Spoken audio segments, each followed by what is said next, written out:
Hello बच्चों, welcome back to your channel Hindi Pathshala. मैं सोनिका रावत। बच्चों, आज हम पढ़ेंगे कक्षा 5 की रिमझिम पाठ्य पुस्तक से पाठ 6 चिट्ठी का सफ़र। बच्चों, यह पाठ 6 है। चिट्ठी का सफ़र कहने का क्या अर्थ होता है बच्चों? चिट्ठी का अर्थ कहने का है कि चिट्ठी के सफ़र, जब चिट्ठी लिखा जाता है तो उसको किन जर्नियों का सामना करना पड़ता है, किन चीज़ों से गुजरना पड़ता है, उसको ही हम कहते हैं चिट्ठी का सफ़र।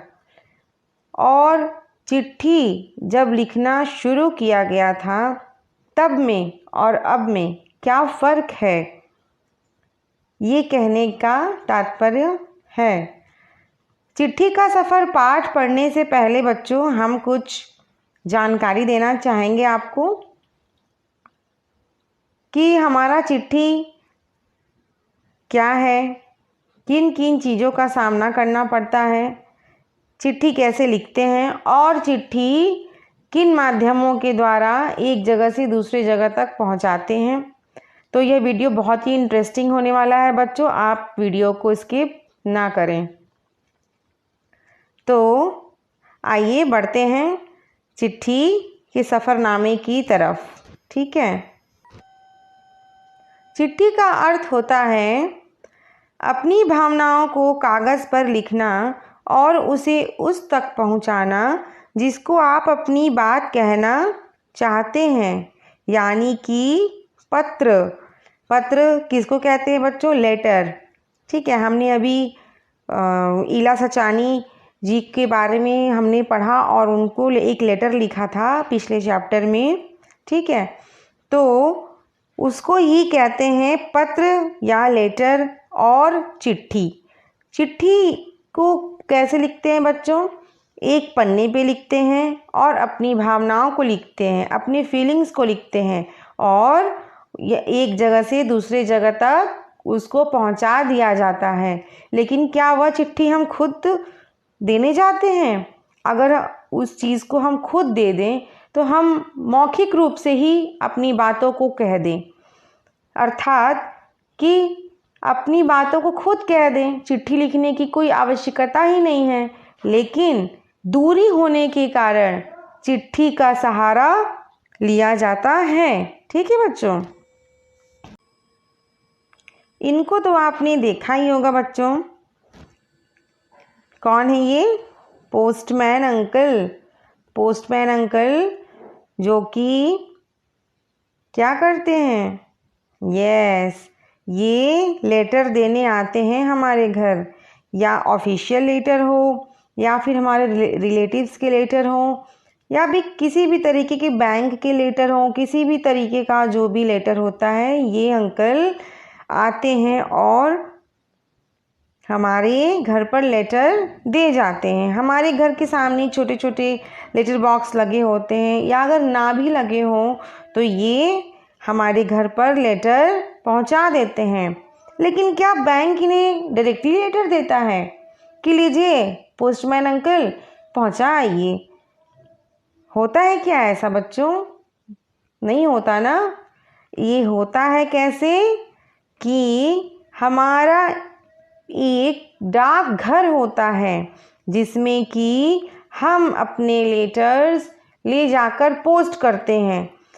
डाकघर के द्वारा इन्हें दिया जाता है, लेकिन हम अपने लेटर्स जो हैं लेटर बॉक्स में डालते हैं। ठीक है बच्चों। बच्चों, ये देखिए लेटर बॉक्स है। ठीक है। ये मेनली लोकल लेटर बॉक्स होते हैं, जैसे कि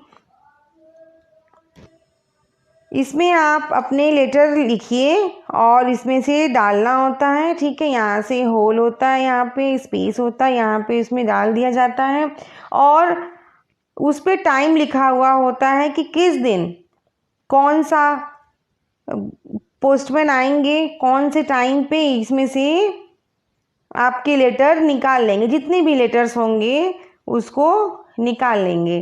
ठीक है, ये बहुत सारे कलर के हैं, ये इंडिकेट करते हैं सिटी को। ये किन किन सिटी में आपको अगर डायरेक्टली जल्दी से अपना लेटर पहुंचाना है बच्चों, तो आप उस कलर वाले में जिसमें जहाँ की सिटी लिखी है, कोड लिखी हुई है, उसमें आप अपने लेटर डाल दीजिए। आपका लेटर बहुत जल्दी ही वहाँ तक पहुँच जाएगा। ठीक है बच्चों, ये देखिए, ये है भारतीय डाक इंडिया पोस्ट।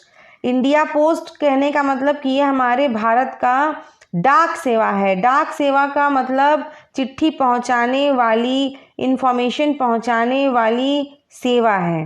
ठीक है बच्चों, आप जो ये देख रहे हैं, ये चिन्ह डाक है। ठीक है, भारतीय डाक का चिन्ह है, हमारे देश के पोस्टल विभाग का ये चिन्ह है। ठीक है, आप कहीं भी ऐसा लोगो देखिएगा तो बिल्कुल समझ जाइएगा कि ये हमारा पोस्ट ऑफिस जो होता है, डाकघर के ये जो हमारे चिन्ह है। ठीक है, हमारे इंडिया पोस्ट का चिन्ह है। अगर हम कोई भी ये स्टिकर लगा हो किसी भी सामान पे, चिट्ठी पे, कुरियर पे, किसी भी चीज़ पे, तो हमें ये समझ जाना है कि ये हमारा इंडिया का है, इंडिया के पोस्ट का सिंबल है। ठीक है, तो हम अपने आप ही इस चिन्ह को देखते ही समझ जाएंगे कि हाँ, यह जो कुरियर है, ये जो चिट्ठी है, पत्र है, यह भारत से आया है, यह भारत का है।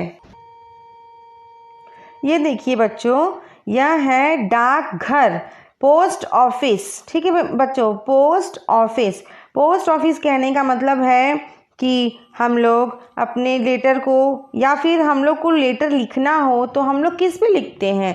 हम लोग अगर सादे पन्ने पे लिखकर लेटर को डाल देते हैं तो वह नहीं जाएगा, एक जगह से दूसरी जगह तक नहीं जाएगा। ठीक है बच्चों, हमारे लेटर्स जो हैं सब यहाँ पे मैनेज होते हैं, पोस्ट ऑफिस होता है।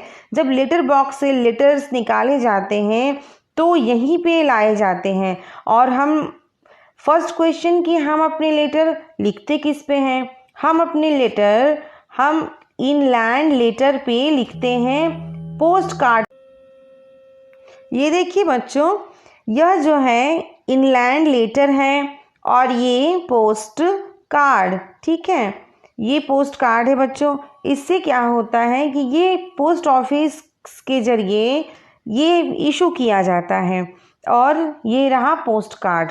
ये इनलैंड लेटर कहने का मतलब है कि सिर्फ इंडिया में, अपने इंडिया के अंदर यह जा सकता है, या पूरब से पश्चिम, उत्तर से दक्षिण, कहीं भी ये जा सकता है। बस इस पे हमें यहाँ एड्रेस लिखना होता है और पिन कोड लिखने होते हैं। ठीक है बच्चों, और जहाँ से जा रहा है, अगर अपना एड्रेस यहाँ लिखते हैं और जहाँ भेजना है उसका एड्रेस यहाँ पर लिखते हैं।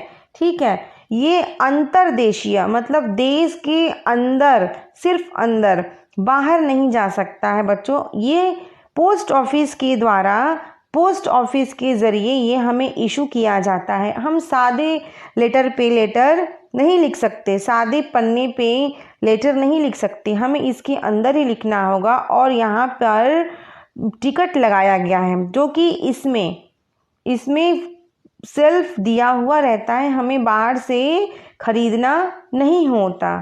ठीक, और यह दिया हुआ है पोस्ट कार्ड। ये बस कार्ड जैसा होता है, जिसको लिखना है उसका एड्रेस यहाँ पे लिखना है हमें, और पिन कोड दे देना है। विदाउट पिन कोड कोई भी लेटर कहीं नहीं पहुँचेगा। सही से उसका एड्रेस लिखा हुआ होना चाहिए, गली मोहल्ले लिखे होने चाहिए, मकान नंबर लिखे होने चाहिए, किस स्टेट में जाना है, किस जगह जाना है, ठीक है, सिटी में जाना है, वहाँ का एड्रेस अच्छे से लिखा होना चाहिए। और अपने सारे मैसेज इधर भी लिख दीजिए, और इसके बैक साइड भी जगह होती है, उधर भी अपने सारे मैसेज लिख दीजिए और सीधा ले जाइए लेटर बॉक्स में, उसे लाकर डाल दीजिए। और जब हमारे डाकिया अंकल लाएंगे तो यहाँ से उसे निकाल लेंगे। ठीक है, निकालने के बाद इसको ले जाएंगे पोस्ट ऑफिस में। पोस्ट ऑफिस में ले जाने के बाद क्या होगा बच्चों, मैं आपको अभी बताती हूँ। ये देखिए बच्चों, ये है हमारे चिट्ठी का सफ़र, जर्नी ऑफ लेटर। पहले क्या होता है कि आप पहले लेटर लिखते हैं, फिर उसके बाद उसको लेटर बॉक्स में डालते हैं। फिर क्या होता है कि पोस्टमैन अंकल आ गए, अपनी बॉक्स में से लेटर को निकाल लिया। उसके बाद ये सारे लेटर्स जो हैं वो पोस्ट ऑफिस में जाते हैं, और ये जो क्लर्क अंकल हैं इस पे ये देखिए क्या कर रहे हैं, ये मोहर लगा रहे हैं, इस पे ठप्पा लगा रहे हैं। आपके पोस्ट कार्ड पे जो स्टैम्प बना हुआ मैंने अभी आपको दिखाया था अंतर्देशीय पे, उस पे या ठप्पा लगाते हैं अपने इंडिया पोस्ट का, ठीक है, कि हाँ ये एड्रेस वगैरह सब कुछ सही है, यहाँ से इसे मोहर लगाइए और उसके बाद ये लेटर आगे जाएगा, ठीक है। उसके बाद अगर यह लेटर यहाँ पे अगर आपका एड्रेस वगैरह कुछ भी गलत है तो यहाँ से ये लेटर रिजेक्ट हो जाएगा और ये वापस आपके पास पहुँच जाएगा, क्योंकि इस पे आपका भी एड्रेस लिखा होता है, ठीक है। उसके बाद क्या होता है बच्चों कि फिर ये सारे लेटर जो हैं अलग अलग स्टेट के लिए, जिसका जो भी स्टेट होता है अलग अलग बैग बन जाते हैं। दिल्ली का दिल्ली, मुंबई, ये दोनों बैग दिल्ली के हैं। अगर मुंबई का होगा तो मुंबई का अलग बैग, ठीक है बच्चों। कर्नाटक का अलग बैग, महाराष्ट्र के लिए अलग बैग, सबके लिए अलग बैग अरेंज कर दिए जाएंगे। फिर आती है बारी हमारे डाकिए गाड़ी की, ठीक है। ये है मेल वैन। मेल वैन में ये सारे रखे जाते हैं। उसके बाद फिर ये जो मेल वैन है वो उस सिटी में जाते हैं जिस सिटी के लिए ये रवाना हुए हैं। उसके बाद क्या होता है बच्चों कि यहाँ से उस पोस्ट ऑफिस में जाता है, मान लीजिए दिल्ली गया, दिल्ली के पोस्ट ऑफिस में जाते हैं। फिर ये सारे लेटर्स जो हैं वहाँ के क्लर्क द्वारा, स्टाफ के द्वारा सारे अलग अलग एरिया के लिए, देखिए ये अलग अलग ब्लॉक्स बने हुए हैं ना, ये अलग अलग ब्लॉक्स बने हैं, तो ये एरिया ब्लॉक है। वहाँ के एड्रेस के हिसाब से अलग अलग ब्लॉक में ये सारे लेटर्स को रख दिया जाता है और फिर यहाँ से पोस्टमैन अंकल को दे दिया जाता है। उसके बाद पोस्टमैन अंकल जाते हैं आपके घर में। इस तरीके से आपके घर के सामने एक ऐसा लेटर बॉक्स लगा हुआ होता है, और अगर नहीं भी लगा हुआ होता है बच्चों तो वो बेल प्रेस करते हैं और आपके घर में आपको दे देते हैं आपका लेटर, और फिर आपको लेटर मिल जाता है और आप अपनों के संदेश पाकर खुश हो जाते हैं। तो ये था चिट्ठी का सफ़र। चिट्ठी ऐसे यहाँ से शुरू होती है और यहाँ पर ख़त्म होती है, लेकिन बीच में उसको कितने फेजेस देखने होते हैं, ठीक है बच्चों। बच्चों अब बारी आती है स्टैम्प की। पोस्टेज स्टैम्प, स्टैम्प क्यों लगाते हैं? जैसे कि बच्चों हम अपने काम को करवाते हैं, ठीक है, अपने डाकिए विभाग की मदद से अपना काम करवाते हैं। क्या करवाते हैं? अपना संदेश दूसरी जगह भेजते हैं। तो उस काम को करने के लिए जो हम उन्हें पे करते हैं वो स्टैम्प है, ठीक है बच्चों, ये स्टैम्प है। इसी स्टैम्प के ज़रिए हम उन्हें पे करते हैं, ठीक है, कि आप मेरा काम करो, मैं आपको पैसे दूंगी। लेकिन वो डायरेक्टली पैसे नहीं लेते हैं, वो स्टैम्प के थ्रू पैसे लेते हैं, और ये स्टैम्प हमें नहीं देते, उस पे ही स्टिक कर देते हैं। किस पे? इनलैंड लेटर पे। और वो पता चल जाता है कि यह कितनी दूरी तक, पैसे के हिसाब से, देखिए ये 10 रुपीज़ का स्टैम्प है, उसी पैसे के अकॉर्डिंग टू ये पता चल जाता है कि इस चिट्ठी को अभी कितनी दूर सफ़र करना है। अगर जितनी दूरी है उतने कम पैसे, ज़्यादा दूरी है ज़्यादा पैसे, ठीक है बच्चों, तो ज़्यादा पैसे के स्टैम्प हमें उस पर स्टिक करने होते हैं। ओके बच्चों, पहले तो क्या होता था कि कोई भी चिट्ठी को पहुंचने में बहुत समय लगता था, क्योंकि हमारे पास साधन नहीं होते थे। ठीक है, पहले पैदल भी जाते थे, साइकिल से जाते थे, ट्रेन से जाते थे, बस से जाते थे, लेकिन अब स्पीड पोस्ट की भी सुविधा हो गई है। स्पीड पोस्ट कहने का मतलब है बच्चों, जल्दी से पोस्ट हो जाता है। ठीक है, speed post courier services by India post. जो इंडिया पोस्ट है, हमारी भारतीय डाक है, वह स्पीड पोस्ट के लिए भी प्रेरित हमें करती है कि आप अपने पोस्ट को जल्दी से पहुंचा दीजिए। कुरियर के द्वारा कोई भी बड़ा से बड़ा सामान हो वह पहुंच जाता है एक जगह से दूसरे जगह तक। कोई भी गिफ्ट होते हैं, जैसे कि हम रक्षाबंधन भेजते हैं, राखी भेजते हैं अपने रिलेटिव्स में, तो वह भी बहुत जल्दी 2 से 3 दिन के अंदर अंदर वह पोस्ट डिलीवर हो जाता है।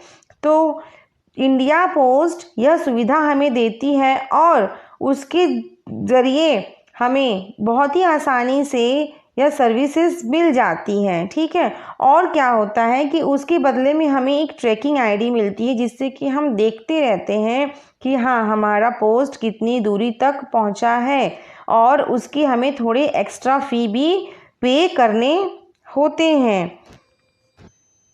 तो आइए बच्चों, फटाफट से चैप्टर को पढ़ते हैं। यहाँ लिखा है, चिट्ठी का सफ़र। अपनी 10-12 साल की जीवन में तुमने कुछ पत्र तो लिखे ही होंगे। वे पत्र अपने सही पते और समय पर किस तरह पहुँचे होंगे, यह बहुत सी बातों पर निर्भर करता है, जैसे कि चिट्ठी किस स्थान से किस स्थान पर भेजी जा रही है, संदेश पहुँचाने की कितनी जल्दी है, तुमने पूरा और ठीक पता लिखा है कि नहीं, तुमने उस पर डाक टिकट लगाया है कि नहीं, आदि। अब प्रश्न यह उठते हैं कि आखिर चिट्ठी पर डाक टिकट लगाया ही क्यों जाए। बिल्कुल लगाना ही पड़ेगा बच्चों, क्योंकि यह हमें फ़ी देनी है कि हाँ, उनको पता तो चले कि हाँ, उसकी बदले में हमने उन्हें कुछ पे किया है और यह चिट्ठी कितनी दूर तक जानी है। पूरे और ठीक पते से क्या मतलब है? पूरे और ठीक पते से मतलब है कि पता सही और सही से लिखा होना चाहिए, और हर एक गली मोहल्ले नुक्कड़ का भी एड्रेस होना चाहिए, पिन कोड भी लिखा हुआ होना चाहिए। ज़रूरत पड़ने पर संदेश को जल्दी कैसे पहुंचाया जाए? ज़रूरत पड़ने पर संदेश को स्पीड पोस्ट के द्वारा पहुंचाया जाए। स्थान बदलने से चिट्ठी के पहुंचने पर क्या असर पड़ता है? स्थान अगर आप बदल दें तो चिट्ठी आप तक नहीं पहुंचेगी। इनमें से कुछ सवालों के जवाब शायद तुम पास हो, खासकर तुम में से उनके पास जो डाक टिकटें इकट्ठा करने का शौक रखते हैं। तो बच्चों, सारे जवाब तो हमें मिल ही गए, जिसके जवाब आपको पता भी होंगे और कुछ मैंने बता दिए। ठीक है, इन सवालों के जवाबों के लिए ज़रा नीचे दिए गए लिफाफों को गौर से देखो। दोनों पतों को दी गई जगह में लिखो। तो बच्चों, आपको ये जो दी गई जगह है यहाँ पर, ये देखिए डॉट डॉट डॉट डॉट, इन दोनों पतों को यहाँ पर लिखना है। कैसे लिखना है? देखिए क्या दिया हुआ है और आपको क्या लिखना है। आपको लिखना है, देखिए ये 2 जगहों के एड्रेसेस हैं। ठीक है, महात्मा गांधी जहाँ हो वहाँ, ये देखिए ये कैसा एड्रेस है। महात्मा गांधी को लेटर देना एक्सप्रेस डिलीवरी ने दिया हुआ है। लिखा है महात्मा गांधी जहाँ हो वहाँ, वर्धा। वर्धा एक प्लेस का नाम है बच्चों, मैं भी बताती हूँ आपको।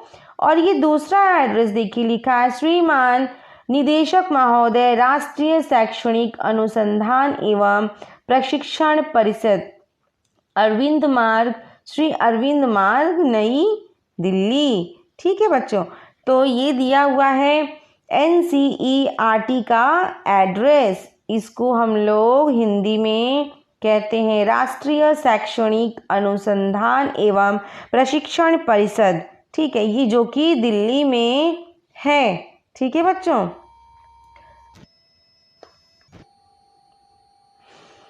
राष्ट्रीय शैक्षणिक अनुसंधान एवं प्रशिक्षण परिषद इसको कहते हैं बच्चों, और इसका फुल फॉर्म है national council of research and training. ठीक है बच्चों, तो इसको हम देखते हैं इधर कि महात्मा गांधी जहाँ हो वहाँ वर्धा, वर्धा जो है वह महाराष्ट्र में है। ठीक है, यहाँ महाराष्ट्र है बच्चों, ये महाराष्ट्र में वर्धा है। ठीक है, इसमें वर्धा नगर है, वर्धा नगर के अंदर एक वर्धा गांव है।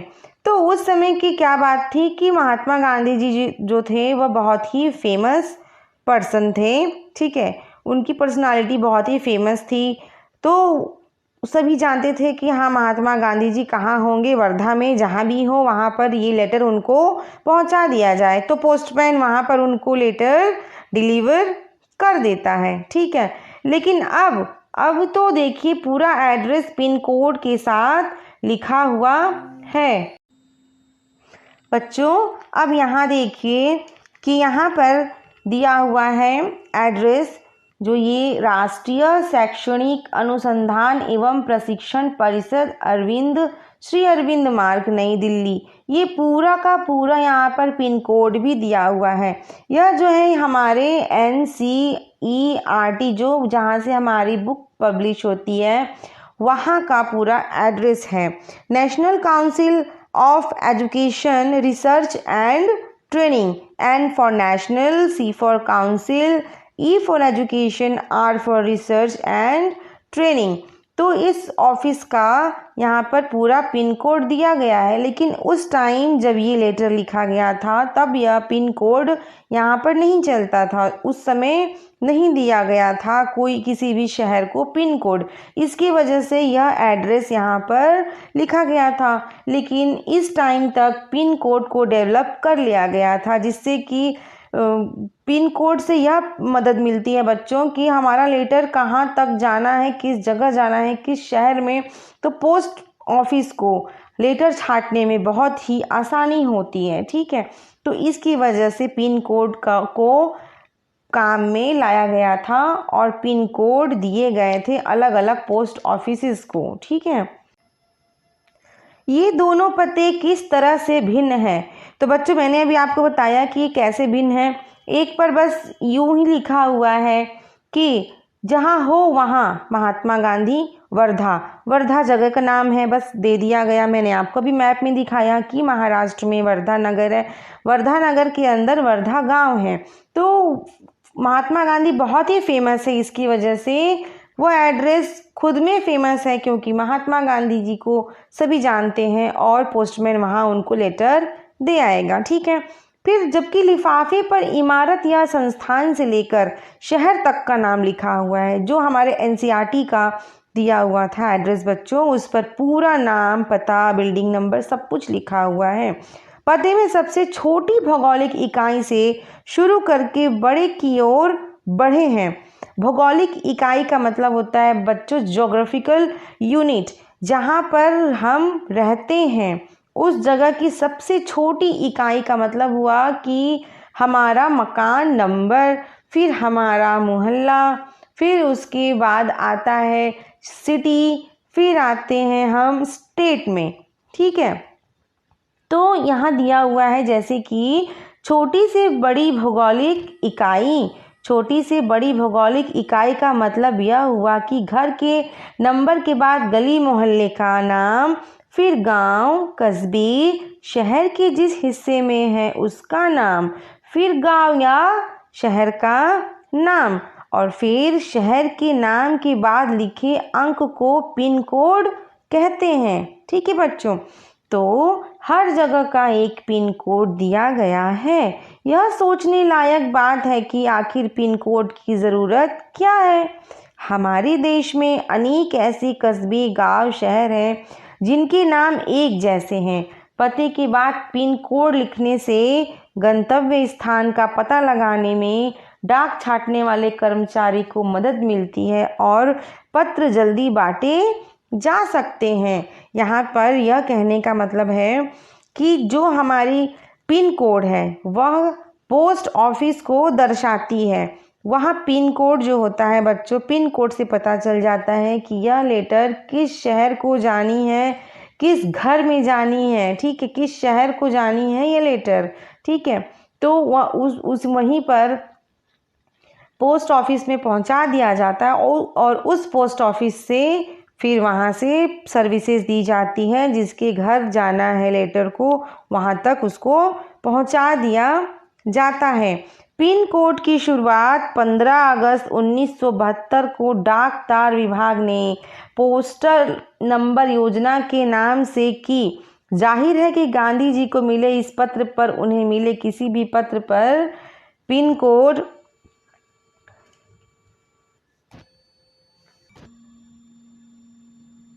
इस्तेमाल नहीं किया गया था। फर्क सिर्फ पिन कोड का नहीं, समय के साथ डाक सेवाओं में निरंतर बदलाव और विकास होता रहा है।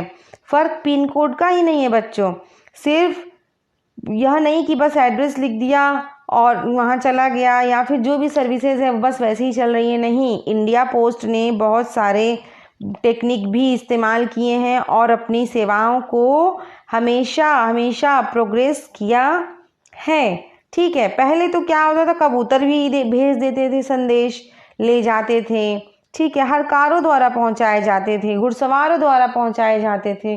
फिर धीरे धीरे बहुत सारी सेवाओं में बदलाव और विकास भी हुआ। तो बच्चों पहले हम यहाँ समझते हैं भौगोलिक इकाई, जो सबसे छोटी भौगोलिक इकाई से बड़ी भौगोलिक इकाई के बारे में बात किया गया है। अब उसको हम यहाँ पर पहले समझते हैं। इसको बच्चों हम देखिए इस फिगर के माध्यम से समझेंगे। जैसा कि मैंने यहाँ बना रखा है, देखिए भौगोलिक इकाई कहने का मतलब है ज्योग्राफिकल यूनिट। यूनिट है बच्चों, ठीक है, ये इकाइयाँ हैं। जैसे कि ये हमारा, आप यहाँ देख रहे हैं कि ये स्टेट है, ठीक है। स्टेट के अंदर आ गया आपका शहर, ठीक, शहर के अंदर आया गांव और कस्बा, कि किस गांव और कस्बे में हम रहते हैं, ठीक। फिर उसके बाद गली एवं मोहल्ला, ठीक, गली एवं मोहल्ले के अंदर क्या है, अब आया हमारा यहाँ पर घर, आवर स्वीट होम। देखिए तो सबसे छोटी इकाई क्या हुई, इतने बड़े के अंदर इतने राज्य है, एक स्टेट है, ठीक है। स्टेट के अंदर शहर आता है, शहर के अंदर गांव आ गए, गांव के अंदर गली मोहल्ले आ गए, गली मोहल्लों के अंदर आए हमारे मकान। तो ये इसको ही कहते हैं ज्योग्राफिकल यूनिट, छोटी इकाई से बड़ी इकाई की तरफ, ठीक है। देखिए ये छोटी इकाई से बड़ी इकाई की ओर किस तरीके से बढ़ रहा है, मकान नंबर, फिर गली मोहल्ला आ गया, फिर हम थोड़ा और बाहर निकले तो फिर गांव आ गया, और बाहर निकले शहर आ गया, फिर और बाहर निकलेंगे तो राज्य, और राज्य से अगर बाहर जाएंगे तो फिर हमारा राज्य बदल जाएगा, ठीक है बच्चों। तो इसको ही कहते हैं भौगोलिक इकाई। और ये पिन कोड द्वारा सब कुछ सेट रहता है, बस आपको पिन कोड डालना है, आपका लेटर वहाँ पहुँच जाएगा जहाँ पर आप इसको भेजना चाहते हैं, ठीक है। बहुत पुराने समय में कबूतरों के द्वारा संदेश भेजे जाते थे। जैसा कि हम सब जानते हैं बच्चों कि पहले कबूतर भी संदेश पहुंचाते थे, ठीक है। जब संदेश वाहक कबूतरों की बात हो रही है तो उन इंसानों की बात कैसे ना हो जो ऐसे समय से डाक पहुंचाने का काम करते रहें। जब संचार और परिवहन के साधन बेहद सीमित थे तो बात हो रही है उन हरकारों की जो पैदल ही आम आदमी तक चिट्ठी पत्री पहुंचाने का काम करते रहें। राजा महाराजाओं के पास घुड़सवार हरकारे हुआ करते थे। हरकारों को न सिर्फ हर तरह की जगहों पर पहुंचना होता था बल्कि डाक की भी रक्षा करनी होती थी। डाकू, लुटेरों या जंगली जानवरों की चपेट में आने का डर हमेशा बना रहता था। आज भी भारतीय डाक सेवा दुर्गम व पहाड़ी इलाकों तक डाक पहुंचाने के लिए हरकारों पर निर्भर करती है। जम्मू कश्मीर के लद्दाख खंड में पदम जैसी कई जगह हैं जहां हरकारे डाक पहुंचाते हैं। तो बच्चों यहाँ देखिए कहा गया है कि बहुत पुराने समय में कबूतरों के द्वारा संदेश भेजे जाते हैं। कबूतर को ट्रेनिंग दिया जाता था बच्चों, ठीक है। कबूतरों को ट्रेनिंग देते थे, उन्हें सिखाते थे बहुत ही। तो उसके बाद वह क्या करते थे कि आपके लेटर एक जगह से दूसरे जगह तक पहुंचाते थे। कबूतरों की जब बात हो रही है तो उन इंसानों की क्यों ना हो, किसकी, जो पैदल चलकर पत्थर, पानी, पहाड़, बहुत सारी मुसीबतों का सामना करते हुए संदेश पहुंचाते थे, हरकारे, ठीक है। राजा महाराजाओं की जो घुड़सवार होते थे वो हरकारे होते थे। वह जो एक राज्य से दूसरे राज्य तक संदेश पहुंचाते थे, संदेश वाहक, ठीक है। तो उनको ही हरकारा कहते हैं। वह राजा महाराजाओं के टाइम में होते थे, लेकिन आज भी है, क्योंकि बहुत सारी जगहों पे ना तो प्लेन जा सकता है ना तो वैन जा सकती है, ठीक है। तो ये ऐसी जैसी जगहों पे, रेल जगहों पे, पहाड़ी इलाकों पर आज भी जो डाक है वह हरकारे ही पहुंचाते हैं, पैदल जाते हैं, ठीक है। जैसे कि जम्मू कश्मीर के लद्दाख खंड में, जम्मू कश्मीर जो है वह बहुत ही पहाड़ी इलाका है बच्चों। लद्दाख खंड में भी वैन या फिर प्लेन ये सब कुछ भी नहीं जा सकता है, और जहाँ पर बहुत ही पहुँचना मुश्किल होता है, ठीक है। तो उन जगहों पर हरकारे डाक पहुँचाते हैं, ठीक है। देखिए बच्चों, लद्दाख यहाँ ये बहुत ही पहाड़ी इलाका है। जम्मू कश्मीर बहुत ही पहाड़ी इलाका है। यहाँ पर बहुत वैन, प्लेन ये सब बिल्कुल नहीं जा सकते हैं। तो जो यहाँ के पोस्ट ऑफिस हैं, यहाँ तक वो लेटर वैन के थ्रू पहुँचाए जाते हैं, प्लेन के थ्रू पहुँचाए जाते हैं। उसके बाद यहाँ से पथ यात्रा, मतलब कि पैदल ही हरकारे वहाँ तक लेटर पहुँचाते हैं जिनको लेटर लिखी गई है। सही है बच्चों। देखिए बच्चों, कबूतर कैसे एक संदेश को पहुँचा रहा है।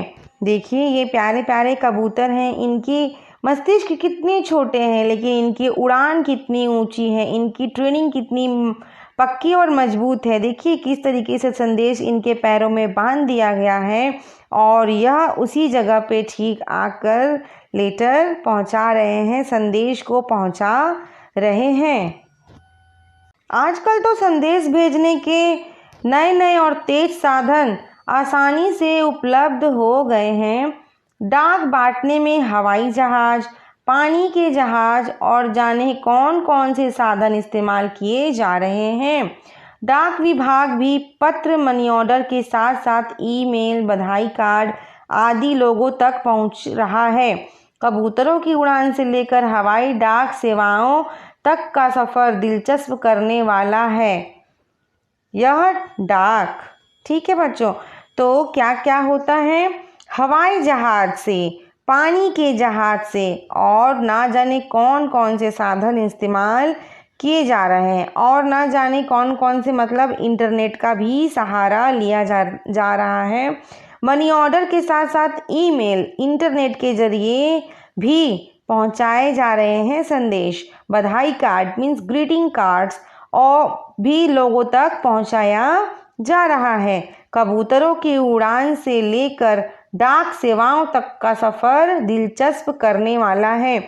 कहने का मतलब है कि कबूतर से तो शुरू हुआ था हमारा डाक सर्विस, और उसके बाद हवाई डाक तक मीन्स प्लेन के द्वारा जो संदेश पहुंचाते हैं, ठीक है।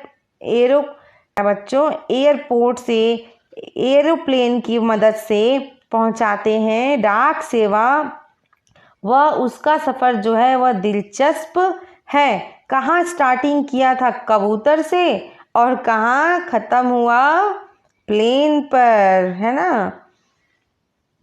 सोचकर आश्चर्य होता है कि कबूतर जैसा पक्षी संदेशवाहक भी हो सकता है। संदेशवाहक मतलब एक जगह से दूसरे जगह संदेश को पहुंचाना, ठीक है, हो सकता है। कबूतर की कई प्रजातियां, जो कबूतर की स्पेशीज होती हैं, ठीक है, बहुत सी प्रजातियां हैं, लेकिन सभी संदेश लाने और ले जाने में सक्षम नहीं हैं। गिरहबाज, ठीक है, ये एक स्पेशीज का नाम है।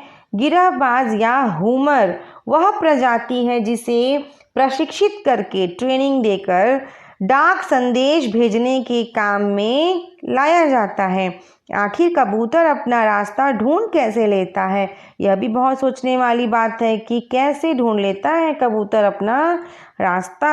उन प्रवासी पक्षियों के बारे में सोचो और पता करो कि वे कैसे सैकड़ों मील का रास्ता और सही जगह तय कर पाते हैं। प्रवासी मतलब माइग्रेट करते हैं, एक जगह से दूसरे जगह तक चले जाते हैं, पहुंच जाते हैं। वह प्रवासी प्रवास करते हैं, अपने घर को छोड़कर दूसरे घर जाते हैं। फिर जब उनका सीज़न वहाँ से ख़त्म होता है तो फिर वहाँ से फिर वापस की ओर चले आते हैं। तो कैसे सैकड़ों मील का रास्ता तय करते हैं? पता करके लिखो। उड़ीसा पुलिस खास तौर पर हुमर कबूतरों का इस्तेमाल करती है, ठीक है। हुमर कबूतरों का इस्तेमाल राज्य के कई दुर्गम इलाकों में संदेश पहुंचाने के लिए कर रहा है। दुर्गम का मतलब जहां पर वह पहुंच नहीं सकता है। कानून व्यवस्था, संकट और अन्य मौक़ों पर संदेश के लिए कबूतर बहुत ही उपयोगी साबित हुए हैं। कानून व्यवस्था में कहने का मतलब है कि हमारे जो लॉ है, लॉ मैनेजमेंट में, और जब संकट आती है कोई, तो हम किसी के ऊपर भरोसा नहीं कर सकते हैं। तो वह पक्षी ही हैं जो बिना रुकावट तुरंत पहुंचा देते हैं संदेश एक जगह से दूसरे जगह तक। बस उन्हें बता दो कि हाँ कैसे, कहाँ कैसे जाना है। उनकी ट्रेनिंग जिस प्रकार है उस तरीके से उन्हें सिखा दिया जाता है और चुपचाप संदेश ले जाकर वहाँ तक पहुँचा देते हैं। जैसे कि अगर किसी के हाथ में ना लगे, कोई कोड हो या फिर कुछ भी हो, तो किसी और के हाथ में, गलत व्यक्ति के हाथ में वह ना लगे, तो पक्षियों पर ही भरोसा किया जाता है। कबूतरों की संदेश सेवा बहुत सस्ती है और उन पर खास खर्च भी नहीं आता है, ठीक है, कम एक्सपेंस कम लगता है, ठीक है, उनमें खर्च ज़्यादा नहीं आता है। कबूतरों को दाना खिलाइए, ट्रेनिंग दीजिए और उनसे कार्य करवाइए। इन कबूतरों का जीवन 15 से 20 साल का होता है और 8-10 साल तक वे बहुत अच्छा काम करते हैं। दैट मीन्स कि जब वो यंग रहते हैं तब वो बहुत अच्छा काम करते हैं, 8 to 10 ईयर, ठीक है। स्वस्थ कबूतर एक दिन में 1000 किलोमीटर तक का सफ़र कर सकता है। My God, wow, it's a very fact. इसको आप याद कर लीजिए। 1000 किलोमीटर तक का सफ़र तय कर सकता है एक कबूतर। स्वस्थ कबूतर मीन्स हेल्दी पिजन, ठीक है। यदि कोई महत्वपूर्ण संदेश पहुंचाना हो तो 2 कबूतरों को भेजा जाता है ताकि बाज के हमले से अनहोनी स्थिति में भी दूसरा कबूतर संदेश पहुंचा दे। अगर कोई बहुत ही इम्पॉर्टेंट मैसेज होता है तो 2 कबूतरों को भेजते हैं, क्योंकि अगर एक कबूतर को रास्ते में किसी बाज ने, मीन्स ईगल, ठीक है, किसी ईगल ने उस पर अटैक कर दिया तो दूसरा जो पिजन है वह संदेश वहाँ तक पहुँचा सके। शायद यह पढ़कर तुम एक ऐसे कबूतर की कहानी पढ़ना चाहोगे जो कि दूसरे विश्व युद्ध में संदेश पहुंचाता था, सेकेंड वर्ल्ड वॉर में, ठीक है। इस कबूतर की कहानी नेशनल बुक ट्रस्ट से अंग्रेजी में छपी एक किताब में दी गई है। किताब का नाम है ग्रे नेक, ठीक है, ग्रे नेक, जो कि इस किताब के हीरो का भी नाम है। अच्छा, इस हीरो का नाम ही है ग्रेनेक और हीरो के नाम पर किताब का नाम रखा गया है ग्रेनेक। अगर तुम हिंदी में पढ़ना चाहते हो तो क्यों ना नेशनल बुक ट्रस्ट को पत्र लिखो कि वे इस किताब को हिंदी में भी छापे। यह रहा उनका पता, नेहरू भवन 5, इंस्टीट्यूशनल एरिया फेज़ 11, बसंत कुंज, नई Delhi 110070। This is the pin code of this area. Okay, तो हमें किसको लेटर लिखनी है? नेशनल बुक ट्रस्ट को लिखनी है कि ग्रेनेक को हिंदी में भी प्रकाशित करिए, छापिए। ठीक, और तो ठीक है बच्चों, अब हम बिल्कुल ही रेडी हैं लेटर लिखने के लिए, बिल्कुल लिखेंगे बट नेक्स्ट वीडियो में। ओके बच्चों, तो हम लिखेंगे कि आप ग्रेनेक को जल्दी से जल्द हिंदी में छापिए, नेशनल बुक ट्रस्ट को अगली वीडियो में लिखेंगे। लेकिन आप ये वीडियो जैसे ही एंड होता है आप लिखेंगे लेटर और उस लेटर को अपने पास रखेंगे। जब हम नेक्स्ट वीडियो में क्वेश्चन आंसर सॉल्व करेंगे तो मैं आपको एक लेटर लिखकर दिखाऊंगी और फिर आप उससे मैच करेंगे कि क्या हमारा लेटर मिलता जुलता है। ओके, ये देखिए बच्चों, ग्रेनेक नेशनल बुक, ये है बुक। लेकिन ये जो है बुक, ये तो क्या है, इंग्लिश में लिखी गई है। इसको ही हमें हिंदी में छपवानी है। ओके, हिंदी में छपवानी है और इसके लिए हमको लेटर लिखना होगा नेशनल बुक ऑफ ट्रस्ट को, जो कि उसका एड्रेस भी दिया हुआ है। तो आपको एड्रेस कैसे लिखना है एक जगह, फिर आपको लेटर कैसे तैयार करना है, आप अपनी भाषा में लिखिए। अभी तो आप छोटे बच्चे हैं, आप लिखिए, फिर मैं आपको नेक्स्ट वीडियो में बताऊंगी और फिर आप उस अपने लेटर को सही कर लीजिएगा। हाँ बच्चों, अब आते हैं बच्चों ये येलो बॉक्स की तरफ। ठीक है, इसमें बहुत ही इंफॉर्मेटिव चीज़ें लिखी हुई हैं, इसको हम पढ़ेंगे। देखिए क्या लिखा हुआ है इसमें। पिन शब्द पोस्टल इंडेक्स नंबर का छोटा रूप है। किसी भी जगह का पिन कोड 6 अंकों का होता है। हर अंक का एक खास स्थानीय अर्थ है। कहने का मतलब है कि पिन शब्द, जो ये पिन है PIN,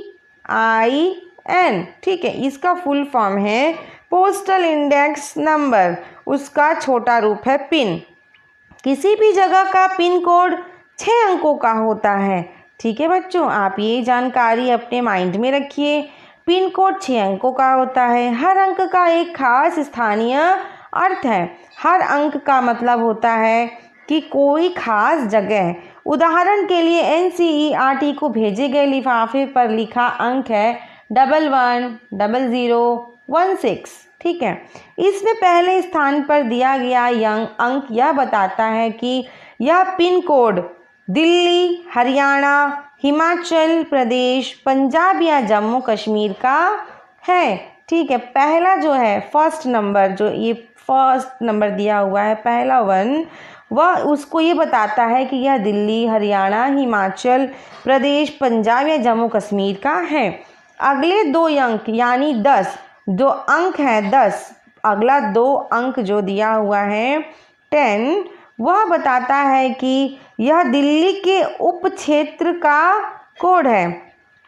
मतलब कि यह राष्ट्रीय राजधानी क्षेत्र का कोड है।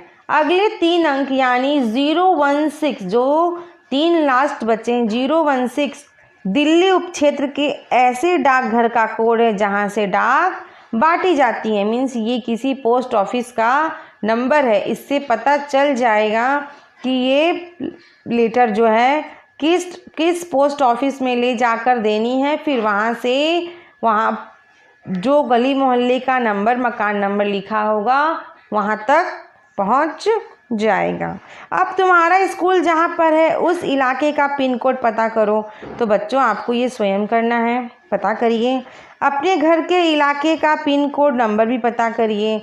मेरा तो है 211011। ठीक है, देन पिन कोड की जानकारी डाकघर से प्राप्त की जा सकती है। डाकघरों में टेलीफोन डायरेक्टरी की तरह पिन कोड डायरेक्टरी भी मिलती है। तुम्हारे इलाके का पिन कोड तो तुम्हारे मोहल्ले में लगे लेटर बॉक्स पर ही लिखा होगा। आपके लेटर बॉक्स में, मोहल्ले के लेटर बॉक्स में लिखा होगा, ये कह रहे हैं ये। देन प्रमुख जगहों, शहरों के पिन कोड नंबर तुम्हारे कहाँ कहाँ मिल सकते हैं, कहाँ कहाँ आपको मिल सकते हैं। ये तो हमें इंटरनेट पर भी मिल सकता है। ठीक है बच्चों, ये इंटरनेट पर भी ये सुविधा उपलब्ध है। आप तुरंत टाइप करिए किस शहर का पिन कोड क्या है, आपको तुरंत मिल जाएगा। फिर येलो पेजेस आता है बच्चों, उसमें भी लिखे हुए होते हैं। और पिन कोड डायरीज होते हैं, ठीक है, डायरी होते हैं। डायरी के आगे भी कई पन्नों पर पिन कोड लिखे हुए होते हैं। ये देखिए बच्चों ग्रीन बॉक्स, इसमें क्या लिखा है, लिखा हुआ है टिकट संग्रह का शौक काफ़ी लोकप्रिय है। धीरे धीरे इसमें टिकट संग्रह के अलावा डाक से जुड़ी और भी बहुत सी चीज़ें शामिल हो गई हैं। इसको डाक का विज्ञान कहना गलत नहीं होगा। क्या तुम जानते हो इस विज्ञान को क्या नाम दिया गया है? पता करो और यहाँ लिखो। टिकट संग्रह means postage stamp collection. Stamp collection बहुत लोग करते हैं बच्चों। जब हम भी छोटे थे और जब ये सारी चीज़ें चलती थी, कभी नानी के घर लेटर भेजना होता था तो हम जाते थे और ढेर सारा कलेक्शन खरीद लेते थे और बहुत ही मज़ा आता था उसको अरेंज करके रखने में। तो ये जो 300 लिखा हुआ है यहाँ पे बच्चों, ये 300 रुपये नहीं है, सिर्फ 3 रुपये हैं। ये 300 पैसे डिनोट करते हैं, ठीक है। ये 1500 पैसे मीन्स 15 रुपये के ये पोस्टल स्टैम्प हैं। हाँ बच्चों, तो विज्ञान कहने का मतलब है कि इसके बारे में जानकारी लेना, किसी भी चीज़ के बारे में अंदरूनी जानकारी लेने को ही विज्ञान कहते हैं, ठीक है। तो आपको यहाँ पता करना है और लिखना है। ये देखिए बच्चों पहले के कितने सारे स्टैम्प हैं, ठीक है बच्चों। देखिए ये मैंने कैसे कलेक्ट किए हैं।